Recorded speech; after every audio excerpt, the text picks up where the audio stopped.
live on the back streets with your girl Coke, man. We got the homie Miss Cookie, man. Day one shit, man. We stay bumping into each other, stay supporting, but I finally got her to come in. But let everybody know who you is, where you from, and what you got coming, if you do not mind.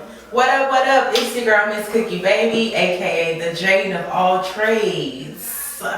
That is not a self-given name that was actually given to me by somebody. Okay. Mr. Sleaze himself, Stevie J gave me that name. The real Stevie J? The real Stevie J. How did that Uncle Stevie.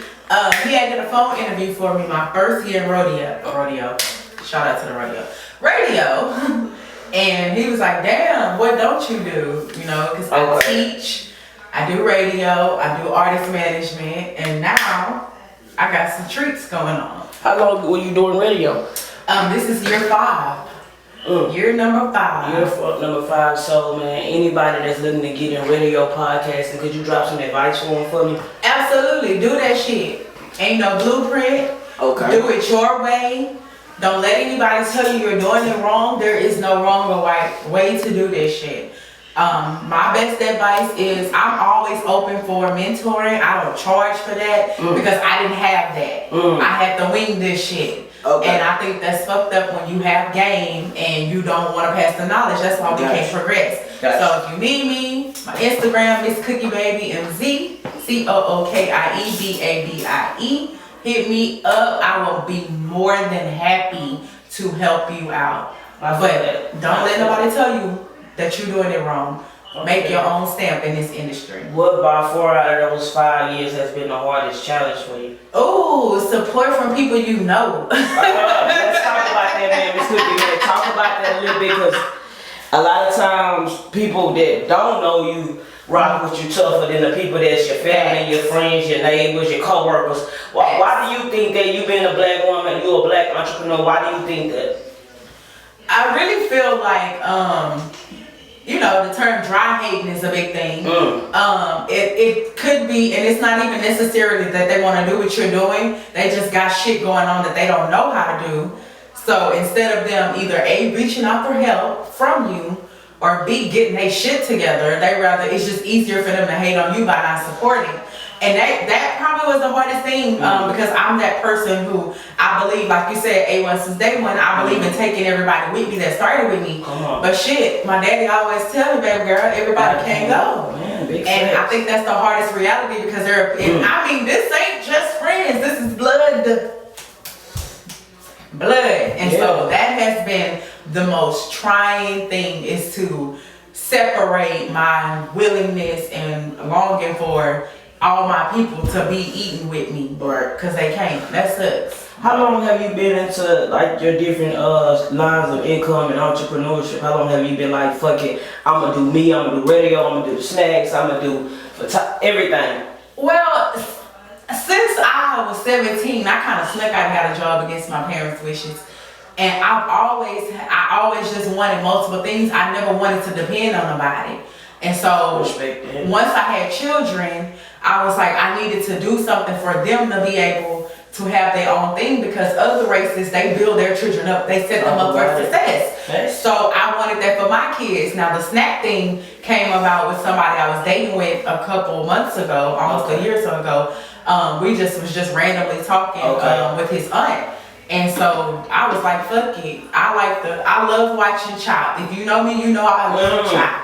And so I go in the kitchen and I was like, y'all, Tommy, and I just, you know, you from the hood, you can make some shit work. Yeah. And so I was like, fuck it, let's just do it. And so that's how the snack thing came about. Another thing, I have a lot of food allergies, and being a teacher, I would see like different things in concession stands that I couldn't have, or that other kids couldn't have, and there's no alternative. So I wanted to create that alternative.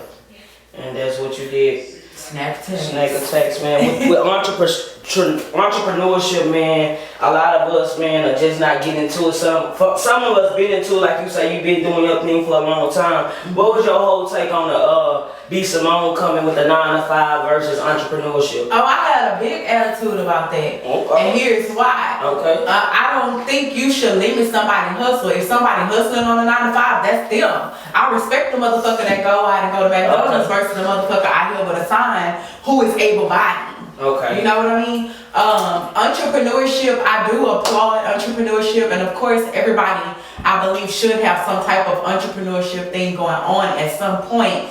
Because look what's going on right now. We got millions of people without work who depended on Talk the about 9 to it. 5. Right. And I'm loving seeing all this hustle come out. Like if this ain't taught you nothing else, it should have taught you how to hustle. Big facts. And if it ain't in you. Big.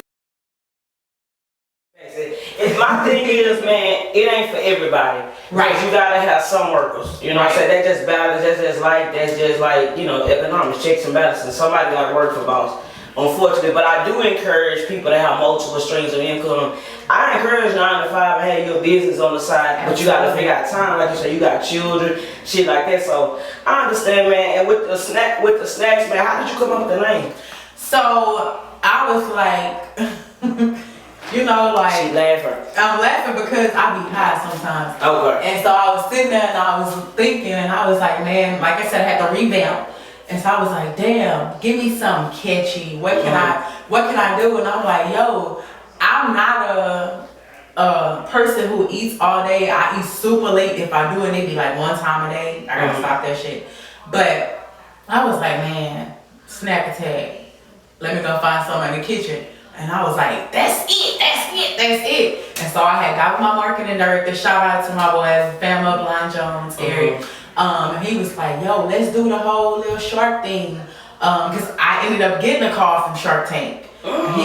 Yes. Major key alert. And so Talk about that, I am currently waiting on them to go back into production. I wish you nothing but I did get accepted. Thank you, my Thank God is good. So that's big. That's huge. Big, and only Cole knows that. That's one of my favorite fucking shows, man. I've been watching that shit since 2013, man. I've been watching that shit. It's crazy how that show was slept on, and then it became this big success. Black people on it, white people on it, man. It's just some crazy shit. It is, and the thing for me is even if they don't accept my product, I want to take the learning experience. I want to take the advice. I mean, hell, that's free promotion. You hear me? So there's so many people that go on there and they don't get picked, but you look up their business and did $1 million in sales, revenue, and all type of shit. Yeah. So I don't know. I'm always root for entrepreneurship and doing, you know, stepping out on faith. I tell people all the fucking time. Absolutely. How long have you been into artist management?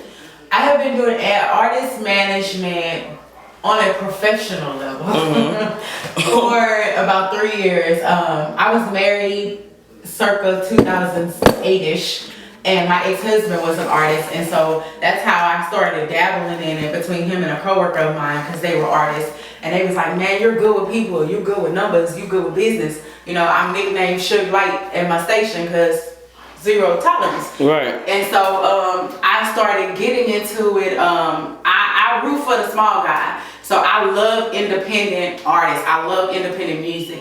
And so I wanted to see how could I help push someone. Now don't get it twisted. It's not an any and everybody thing, because I feel like if you're not talking about something worthy, or if you don't believe in yourself, then I can't believe in you, because I can't push harder than you for your product. Right. Like can't nobody push Snack Attacks harder than me. That's me.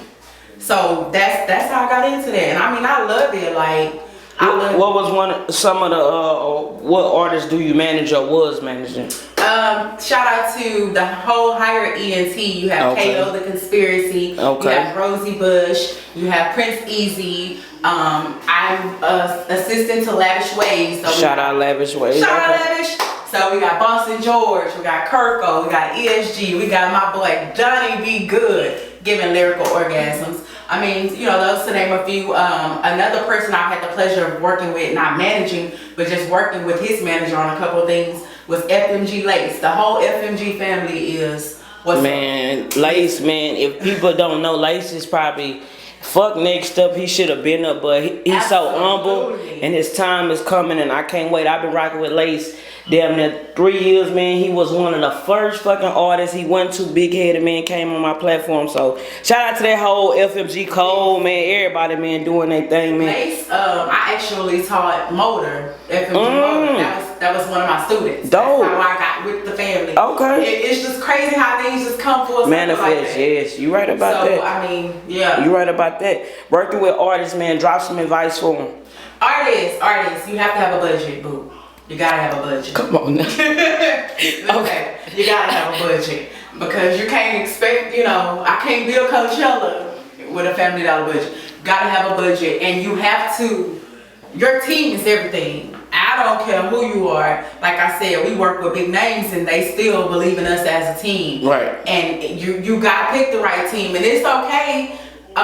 If you need, there are two different types of managers. There is your manager who manages everything, your business aspect, sometimes your finances. But then there's your booking manager. Those are two different things. Okay, and a lot of people don't realize it too, and a lot of people don't study the business, but come with a budget. Somebody that's working a 9 to 5, man, what type of budget do you think they should have when trying to put out their first single? Not their project, just a single. A single, if you are 9 to 5, I would say if you're 9 to 5 and you are maintaining a household, then you need to at least put 20% of your salary into your single.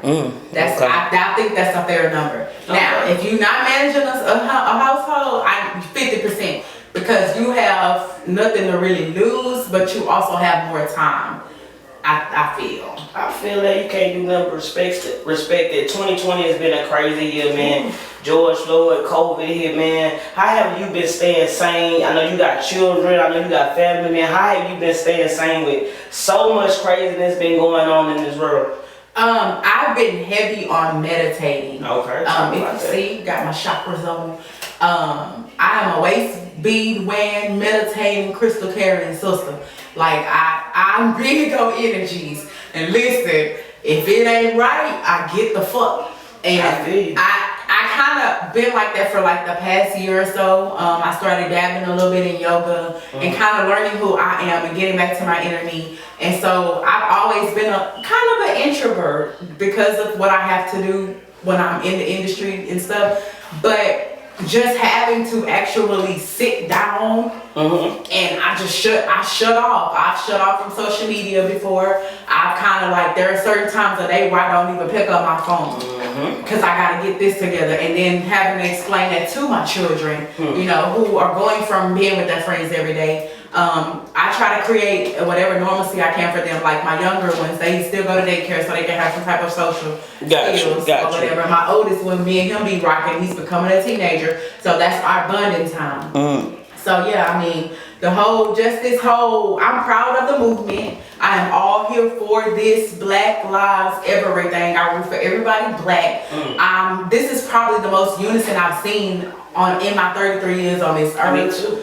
And I just hope we keep it up. I love the allies. Like, we appreciate you, white people, Mexican people, Asian people, whoever who are for us. We do appreciate you. But understand this, the apology, we passed that. We passed that apology stuff. We need action. We need money.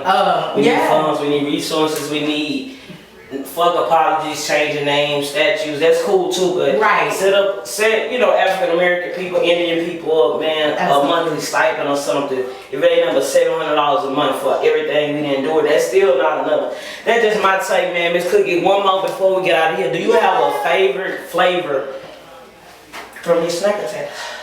Berries and cream. I knew you was gonna say that one. How did I know you was gonna say that? I like cookies and cream. I don't know if you still do that one. Yup, it's right here. I got you. The cookies and cream is definitely, everybody loves that. That's a fan favorite. Okay. That is a fan's favorite, but I initially didn't have the berries and cream back, and a former customer asked for it, and I was like, alright. So that's my favorite. I love strawberries, and so the berries and cream is definitely a favorite. A new fan favorite that came out of nowhere is peach cobbler. I've been getting cool peach cobbler orders. Okay, so you ship, you don't just stay local, you ship out. What's the furthest or what state or city you were so surprised that wanted your product? Man, I've been getting stupid California orders. Oh, that's love. California, New York. This week I shipped to Indianapolis. I shipped to Michigan, Alaska. Oh yeah, that's dope. That's dope, man. That's dope as fuck, man. Anybody that want to purchase, that want to fuck with you on the artist level, as far as managing, that just want to fuck with you and get advice, man, let them know your IG, man, where they can find you, Facebook, whatever you got, man, let them know. Alright, y'all, my IG, which is probably the best way to contact me, is Miss Cookie Baby, MZCOOKIEBABIE. Again, MZCOOKIEBABE. Listen, my DMs are open, business only. I don't want to hear nothing else. You know, I'm about this bad. You want to get a bag together? I'm with that. I don't want to build with you. I'm sorry. I'm not at that point in my life. I feel it. We can get this bag though. I feel that, man. I appreciate you for rocking with me. Always rocking with me day one, man. Y'all make sure y'all tap in. Purchase y'all some snakes. She brung some on.